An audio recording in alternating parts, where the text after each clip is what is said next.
ایک بابا جی تھے جو جوتے پالش کیا کرتے تھے.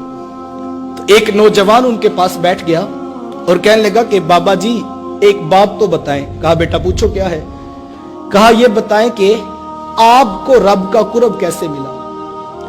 تو وہ درویش کہنے لگا کہ بیٹا مجھے تو یوں ہی جوتے پالش کرتے کرتے رب بھی مل گیا, اس کا رسول بھی مل گیا. تو کہا جی یہ بھی کوئی راستہ ہے اس کو پانے کا.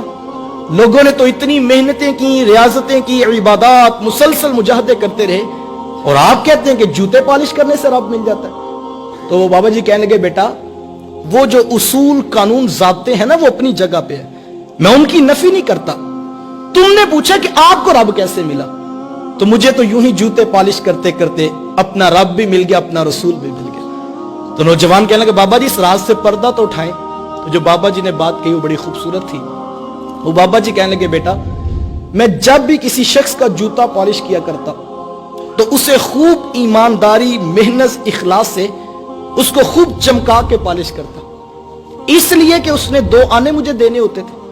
کہا نہیں وہ تو اس نے دینے ہوتے تھے, وہ تو پہلے طے ہوتے تھے, لیکن میں جوتا خوب صرف اس لیے چمکا دیا کرتا کہ یہ اس شخص کا جوتا ہے کہ جس رسول کا میں کلمہ پڑھتا ہوں ان کا یہ بھی کلمہ پڑھتا ہے, جس رسول سے میں محبت کرتا ہوں ان کا یہ بھی پیار کرنے والا ہے, جس رسول کی شفاعت پہ میری نظر لگی ہوئی ہے ان کا چاہنے والا یہ بھی ہے. میرے رب کو یہ میری ادا اتنی پسند آئی, اس نے اپنا قرب بھی عطا کر دیا, اپنے محبوب کا قرب بھی عطا کر دیا. حضور کی نسبت کا احترام پیدا کرنے کا مزاج پیدا کریں. ہم بڑے عجیب لوگ ہیں, کاش ہم اس بات کے اوپر کھڑے ہو جائیں. اور یہ اتنا خوبصورت وظیفہ ہے, میں سمجھتا ہوں یہ 1000 لوگ بیٹھے ہیں آپ, ہم سب نے صبح اٹھ کر اپنی دکانوں پہ بیٹھنا ہے. کوئی ڈاکٹر ہے, کوئی انجینئر ہے, کوئی ٹیلر ہے, کوئی ٹائر کو پنکچر لگانے والا, معاشرے کا ہم حصہ ہیں. میں کہتا ہوں اگر ہم یہ عہد کر لیں کہ جو ہماری دکان پہ صبح آ رہا ہے وہ کوئی پرایا نہیں, اس کے ہاتھوں میں بھی ان کا دامن ہے جن کی شفاعت پہ ہماری نگاہ لگی ہے. اس کو دھوکہ نہ دو, اس کو جھوٹ نہ بولو, اس کو فریب نہ کرو, اسے پیار دو, محبت دو, الفت بانٹو, اس کے لیے آسانی کا راستہ کھولو.